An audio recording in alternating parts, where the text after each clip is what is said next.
perfect distraction for the way you took the idea that I had of everything.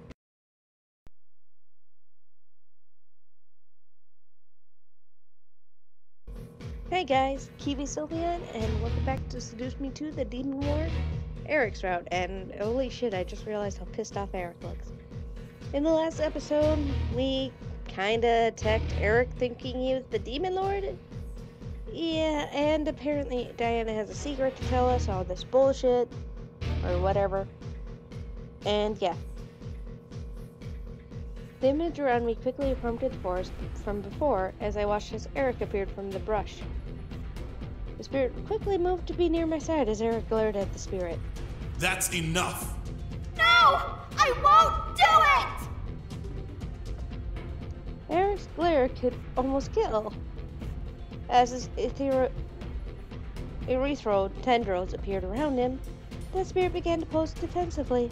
Then you leave me no choice. Please help me, Erik! Erik lunged forward and charged at the spirit faster than I'd ever seen him move. The spirit put up a large barrier around itself, similar to the barrier it had on me when Shadow tried to expel it. Erik's tendrils in rapid succession began to jab and slam themselves into the barrier, attempting to break it. No, no, no, no, no! I had to stop this. I didn't want the spirit to get hurt, but I didn't want Erik to get hurt either. Stop it! I ran for them, needing them to stop. The spirit needed to be angry, but not like this. Princess, stay back! I won't do it! No, no, no, no, no, no, no! The barrage continued without mercy. Listen to me! I can help you! Don't do this! With each strike Erik threw at the spirit, the barrier quaked and pulsed with energy. Over and over, the sound of magic flashing reverberated through the space we were in, making the imaginary imagery around us vibrate. Erik's face hardened into a look of pure determination and anger. He truly wished to help and protect me. But the spirit was a child. What was I going to do? I can't make it take control. Attack the spirit. I won't give up. So I had to aggravate it as well. If making it angry would make it take control, then that was what I had to do. I charged forward. I slammed a fist into the barrier, feeling a hot burn against my skin. However, I knew that I was truly injured. The spirit wouldn't dare hurt me like that. What are you doing?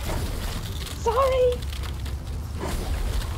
Erik increased the speed of his attacks, and soon our barrage on the barrier began to break through it and began to crack and fade with each punch. The spirit started to whimper. No, please!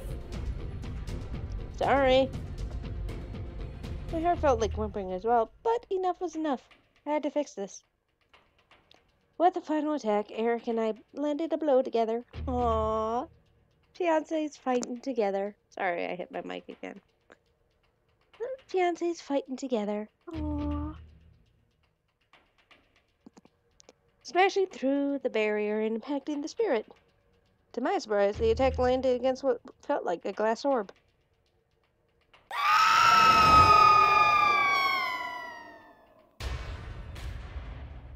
As the final blow made impact with the spirit, a rush of bright light engulfed the area. As it did, I felt my form spasm and flicker, causing me to look down at my hands.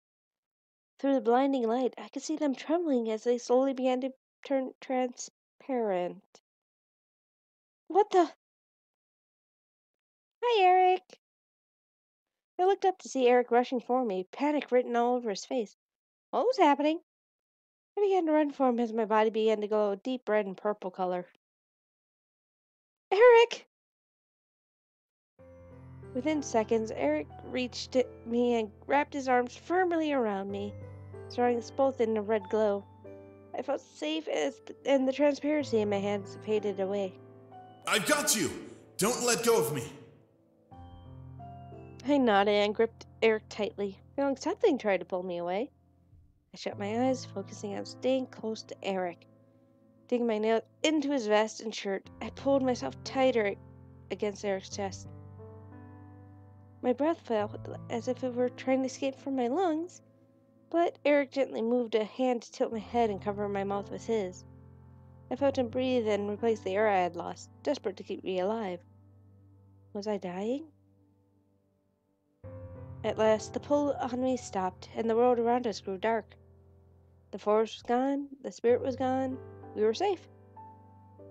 As Erik pulled away and looked down at me with a slow smile, I felt happy and relieved.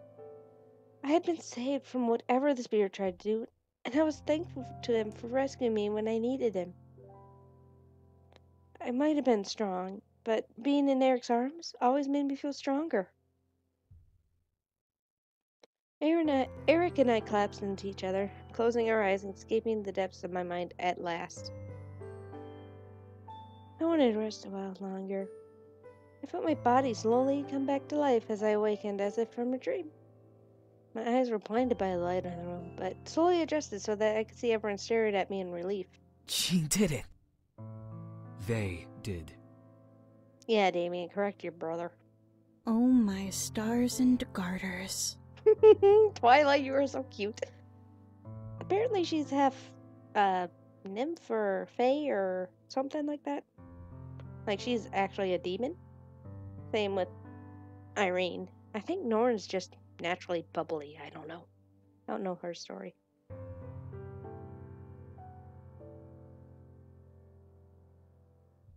I slowly sat up, rubbing my head and looking around.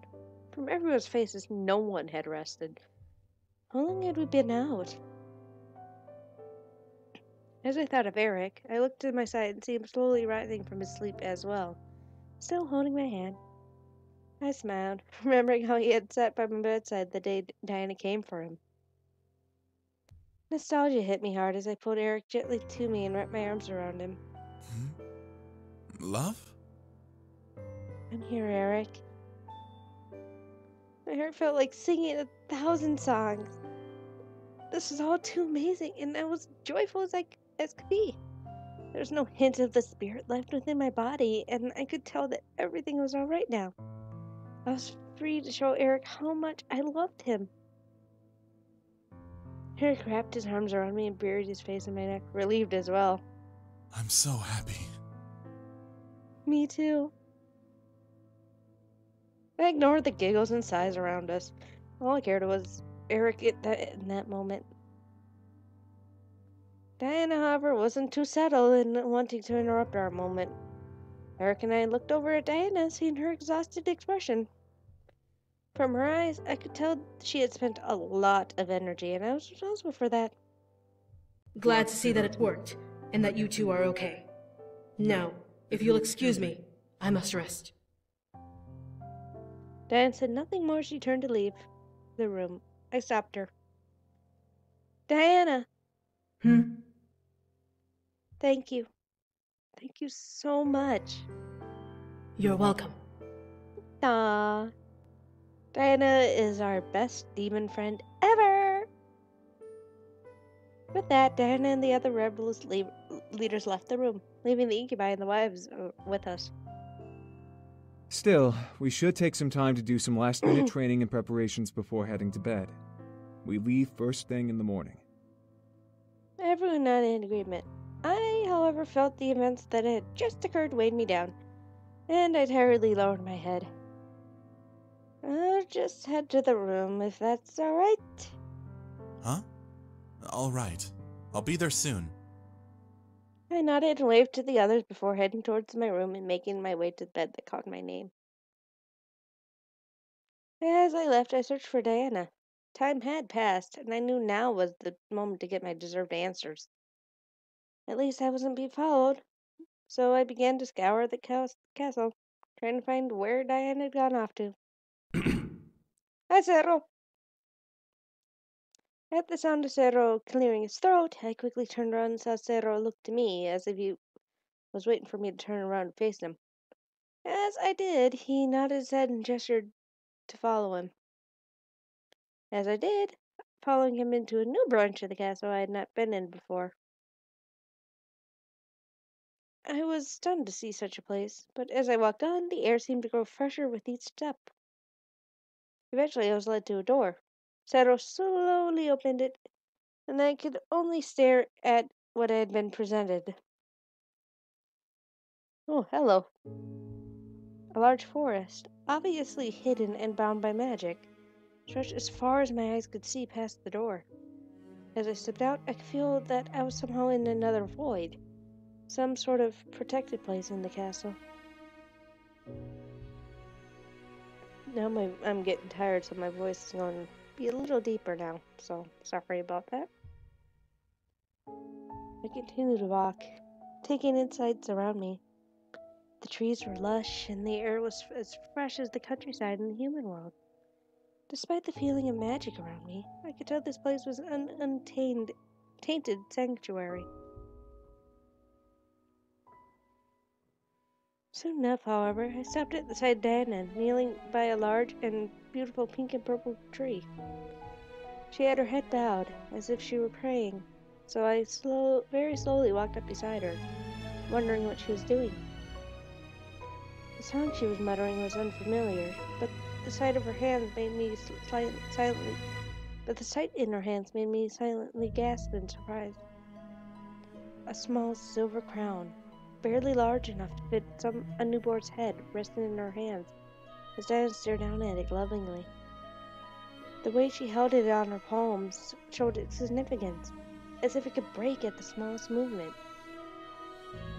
After a moment, Diana lowered it to the base of the tree alongside two beautiful gold crowns that looked to be freshly polished and molded.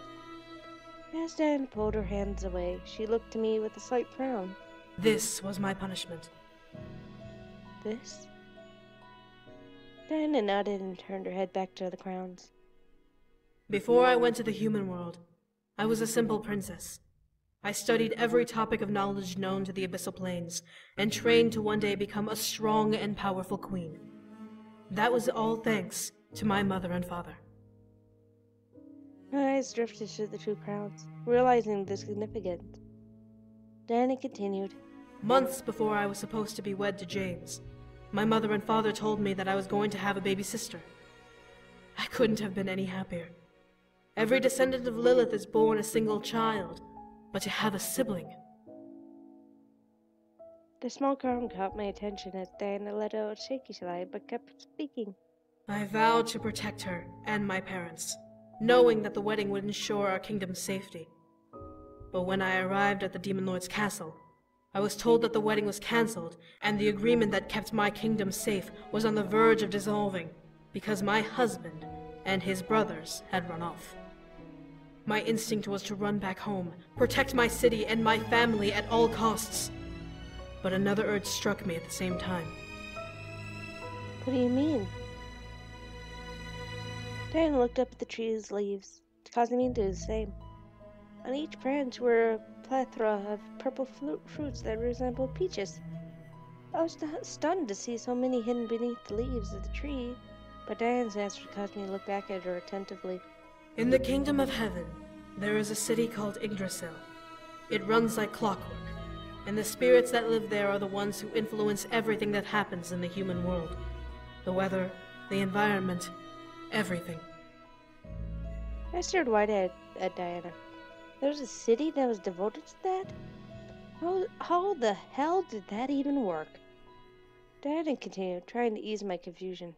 There are beings in that city called muses. Powerful beings who have a gift given to them by the ruler of heaven, called suggestion. It gives them the ability to strongly encourage people to do something in their lives, whether it be bad or good. One muse, however, is powerful enough to live outside of the city, and decided to make a very, very strong suggestion to me for the sake of her story. I tried to take everything in. I expected an answer, but this seemed ridiculous. Muses, suggestion? How is this all possible? Demons were one thing, but having the ability to control people with suggestion? That was way too overpowered to even be real. This muse needed a proper villain for her story. One who had everything to lose, but no way to try and protect what she had. A stubborn princess who was willing to kill for the sake of her kingdom. Someone willing enough to kill a human. Diana nodded, silently swallowing her grief. While my heart told me to return to my kingdom, my mind became obsessed with finding the boys and bringing them home. I begged the Demon Lord to let me find them and bring them back, and he agreed to hold off any invasion until I returned. I dissected the castle, looking through every nook and cranny, trying to find any hints to where they had gone. When I found the remnants of the gate spell your grandfather used to bring them to the human world, my mind suddenly latched on to getting through without a second thought. Diana looked away from me, lowering her head in shame. Without thinking it through, I recast the gate spell and used the remainder of that man's life to enter the human world. I didn't realize what I had done until the gate closed and he took his last breath. You were there when he died? I was. The gate spell was connected to him, so when I opened it back up, it sent me straight to him and allowed me to use his life energy. I watched as Diana lifted her hands and stared into them, slightly shaking. When I realized what I had done, I became racked with grief. I ran as far as I could from his body, changing myself into a human, and simply ran until I couldn't any longer. I had taken away the life of a human, something demons are not allowed to do unless it was to protect the secrets of magic. I feared the angels would hunt me down, but as I rested, I suddenly became filled with unjustified purpose and confidence. I repurposed my disguise to match how I really looked, and found myself on the hunt for the incubi. All of this was because of a muse? Muses are dangerous beings, dear. While they cannot completely control you, their suggestions are as powerful as your natural instincts. This muse didn't want her villain to wallow in grief, but to become the perfect enemy for her main character. Me? Diana nodded once more. A love story that would wreck the 5 worlds.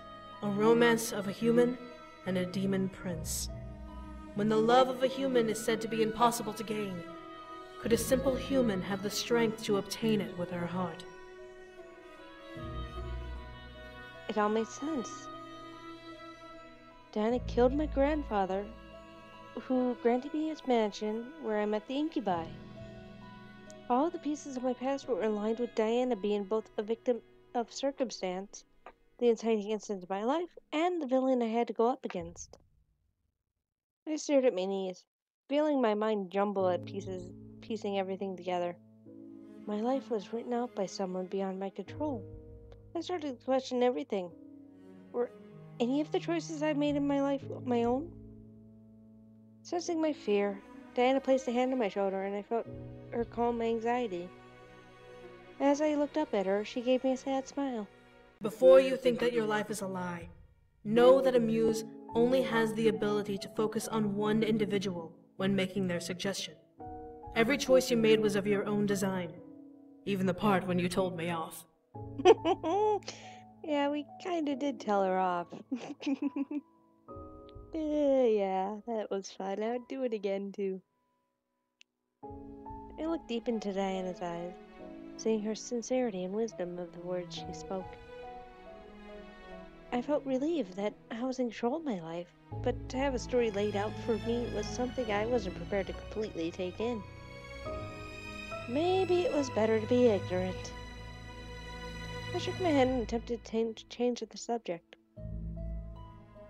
That doesn't explain what the Cappy Cat was. Diana chuckled and moved to sit on her hip, looking at me with a hand over her lap. Well, I am a very powerful succubus, as you well know. I couldn't just let a muse completely use me.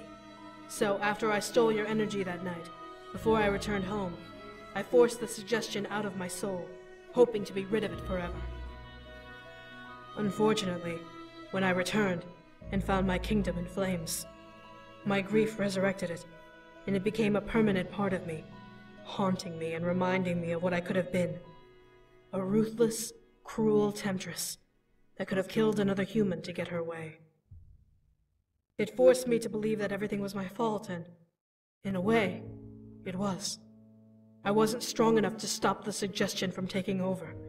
It became the source of my madness, controllable at first, but fueled by each fight I fought with the Demon Lord. It made sense. If Diana herself had madness, then fighting the Demon Lord made it worse. That's why it became powerful enough to become its own being. What if it consumed her? I shivered at the idea of cruel Diana returning, making Diana giggle a bit. Don't worry, dear. That copycat is no longer here. I don't think I can ever revert back to who I was. But I promise that the woman who destroyed your grandfather's life is gone. Well, what are you going to do now? After another soft chuckle, Diana looked at the magic sky beyond the tree line. I think I'll save this world, and help it grow for as long as I can. It's what my family would have wanted. What about what you want? Diana's happiness was important as well. Now that she was free of her guilt and obligation, she could choose her life. Diana looked at her feet and shook her head. What I want does not matter. It never has. What is important is this world and its safety. No, don't you dare break on me again.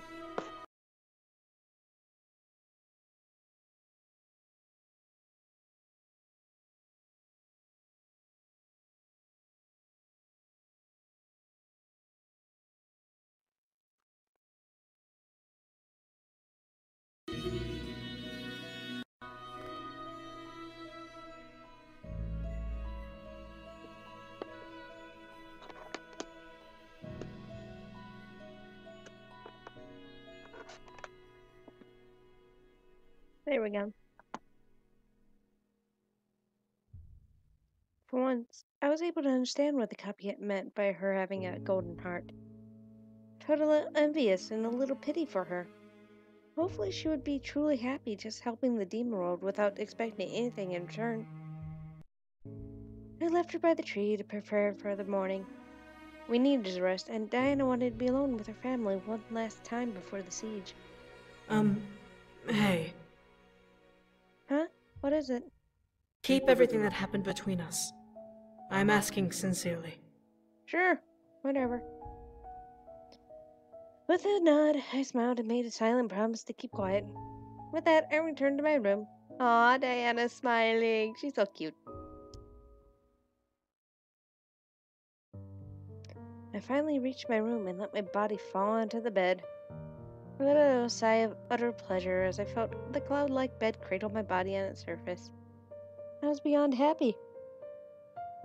To think this insanity had started with the spirit haunting my body was mind-blowing. How was that even possible?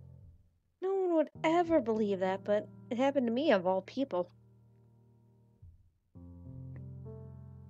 Then I was kidnapped and taken to the demon world by the demon lord, trapped here unless he or I die. Another crazy improbable event that managed to happen. This entire week had become a wild roller coaster of excitement that I would have never expected. Still, there was joy to be found in an adventure, and my curiosity thanked destiny for letting me experience it. Now all I wanted to do was to get home and marry the man I loved. As Erik finally entered the room at last, I smiled and sat up tiredly. Erik chuckled before sitting beside me and wrapping his arms around me. Are you all right, princess? Yeah, just tired. We held each other, locked in silence and unable to say anything more. We let the situation we had just gone through sink in, relieved that we were going to be happy from now on together. All we could... Ugh, there goes my spit. All we could do in that moment was hold each other and listen to our synchronized heartbeats. As the thought of tomorrow danced in my head, I began to grow fearful. Was I ready to go into battle? Was Erik? Or any of us for that matter? We were about to walk into the final clash of a world war. Would we survive? Would I live to remain with Erik and feel his embrace again? Tomorrow brought too many questions to think about. I became frustrated and scared.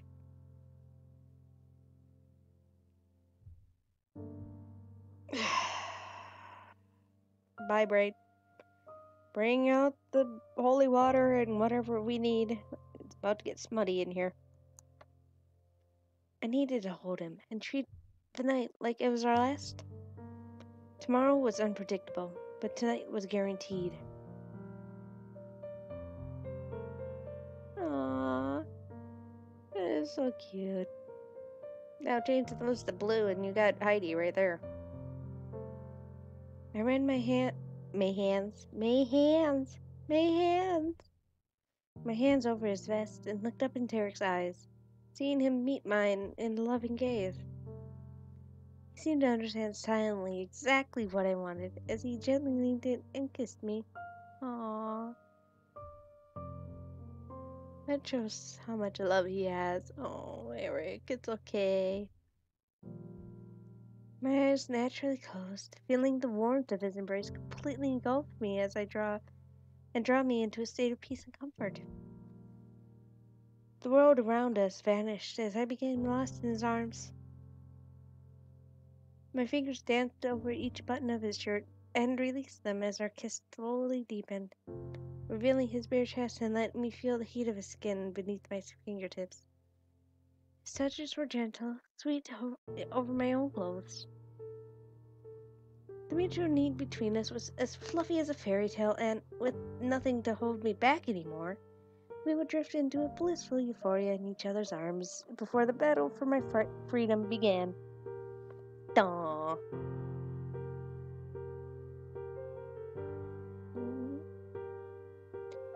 It was moments like this where I felt Erik's unwavered devotion to me, to make me feel pampered, pleasured, and all around blessed with his touches.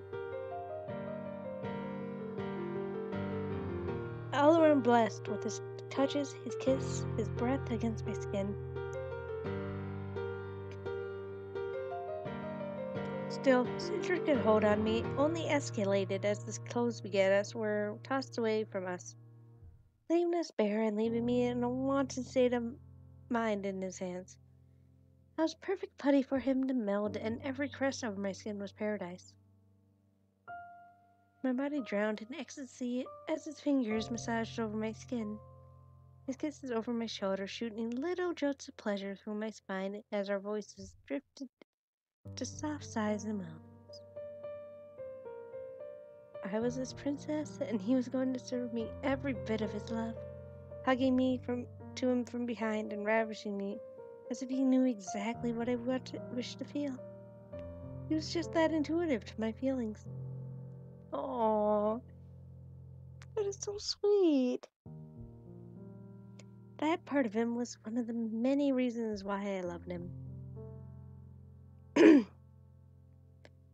Even as his touches became more heated and his grip on me tightened, I could only release moans upon blissful cries within his love.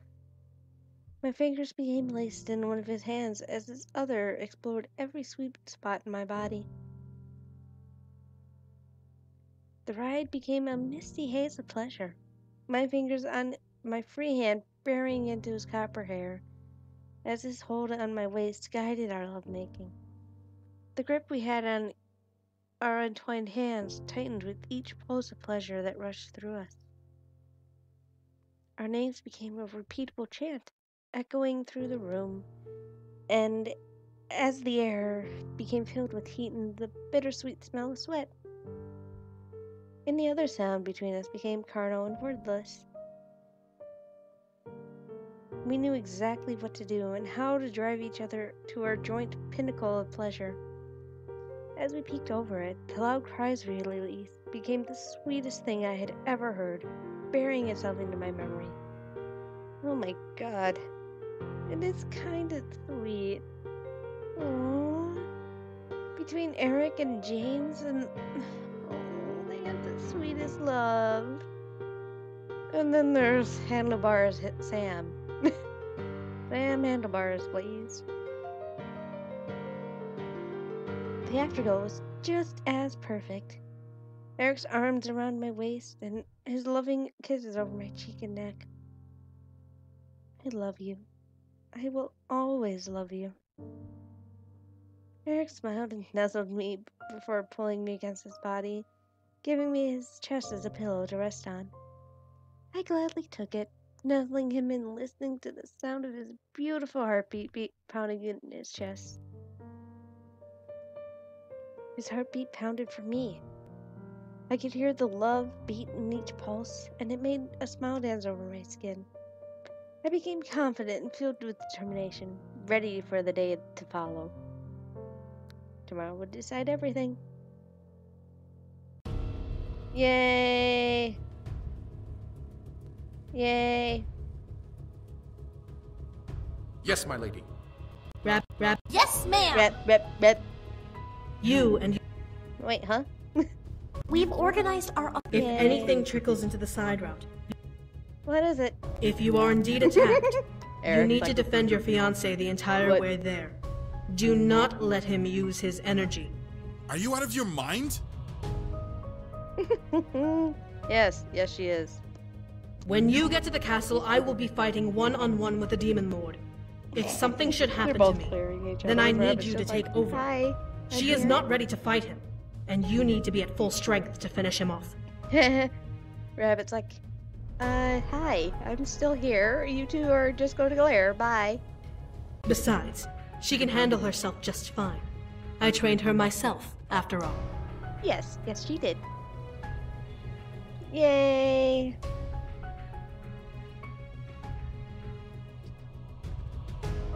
So, my warrior princess, are you ready? I want to say yes, but I'm scared. Aww. Erik gave me a comforting smile and gently leaned down and kissed my cheek, wrapping his arms around me, softly. I promise. I will protect you from anything that comes our way. Aww. Yay! Wait, what does Erik say? She said that she will help them gain their freedom, and she will stand with them as they fight this war. Is that all? Well, she also said that the castle will be bathed in blood, but I don't believe she means it literally. Drat. Ele Dio dominati! Wait a minute. She said that she will help them gain their freedom, and Okay, let me see if this is actually Milites! what Et they hoc say. liberati esturei tramcun tuis omnibus conversiris, sto vobiscum reducitic vos ad spem, nocte, lavabir mur, arcem, hostium sanguine!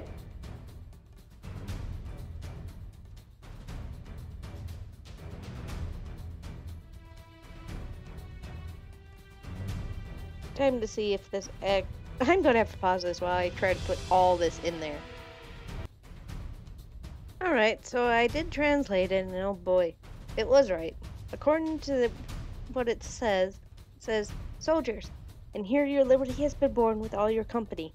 I stand with you and bring you again to the hope. Tonight we will bathe the blood of our enemies.